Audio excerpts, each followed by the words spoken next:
following the GOP's disappointing performance in the Senate, a handful of Republicans are now questioning whether Mitch McConnell should continue to lead the party in the upper chamber after not throwing his full support behind several candidates in pivotal races. Joining me right now is Florida Senator Rick Scott. He is the chairman of the National Republican Senatorial Committee. Senator, it's good to see you this morning. Thanks so much for being here. I know that you have been circulating a letter along with Senator Ron Johnson pressing colleagues to sign on to a postponement of next week's elections in terms of leadership positions. But top senators are saying they're going to push forward, even though the ink is not even dry. What are your thoughts on the elections next week? Well, first off, it doesn't make any sense. So I've been in the Senate for 4 years. I'm a business guy. And here's what I've watched. In business, you have a plan, you know your numbers, all right? I've been up here 4 years. What is our plan? It's like Stephen Miller talked about.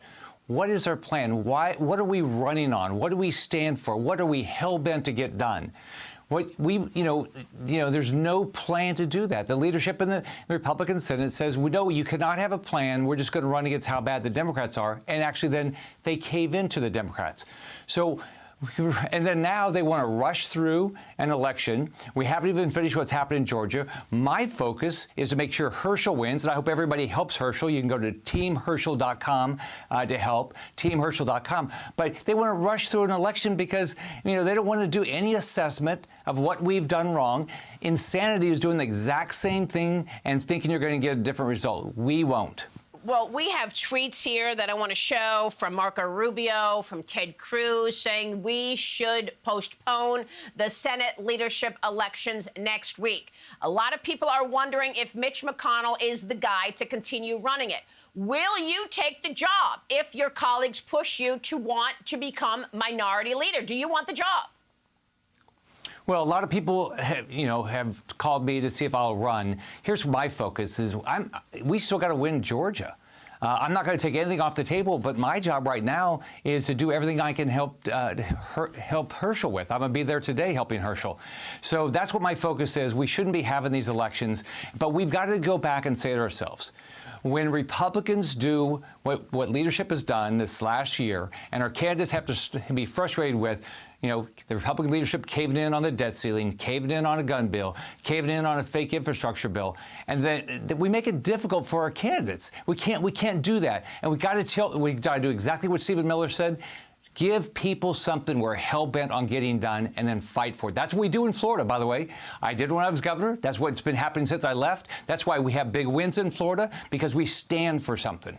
Well, look, you did stand for something. You had an 11-point agenda that you released earlier this year. But what did some of your colleagues do? They turned that agenda against you and started sending out this news that you wanted to eliminate Social Security. Go through your agenda. What is most important to you, Senator Rick Scott? So first off, I think we've got to save Social Security and save Medicare. And I explained, the Democrats have voted to to cut Medicare.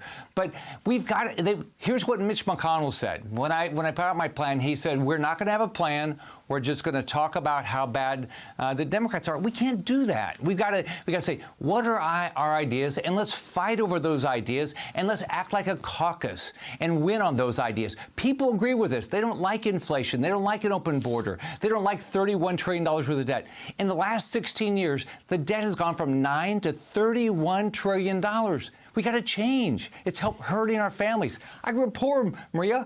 I mean, my family was dealing with inflation when I was growing up. I watched that. It's hurting our families. We got to deal with these issues.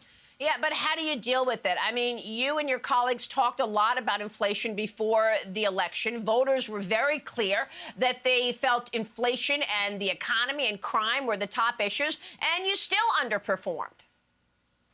Because we didn't have a plan. I mean, because because leadership said, no, we're not going to have a plan. Look, I balanced the budget as governor of Florida. Was it easy? No. The state had not balanced its budget in 20 years before I got elected.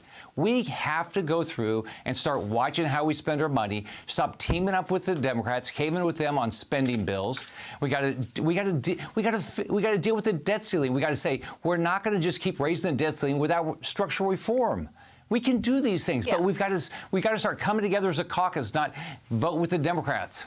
Well, that's what so many of your colleagues did. We've got a graphic right here to show our viewers Who exactly caved to the Democrats when it came to the CHIPS Act, when it came to the Infrastructure Act? You were in a position of strength, and then you've got all of these colleagues here voting for the CHIPS Act, caving to the Democrats. Did you all blow it by caving in and going with Democrats? Is that why you're now going to be in the minority? Maria, why? So think about it. You're a candidate like Marco Rubio running, all right?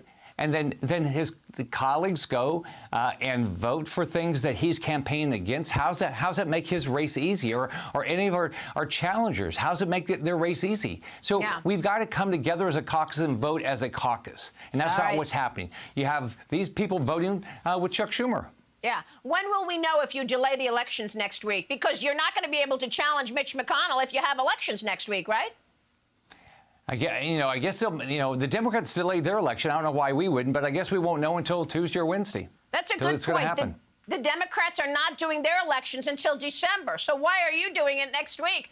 Senator, we're going to keep following this, and we're going to keep a spotlight on it. Florida Senator Rick Scott joining us this morning. Thank you, sir. Hey, Sean Hannity here. Hey, click here to subscribe to Fox News YouTube page and catch our hottest interviews and most compelling analysis. You will not get it anywhere else.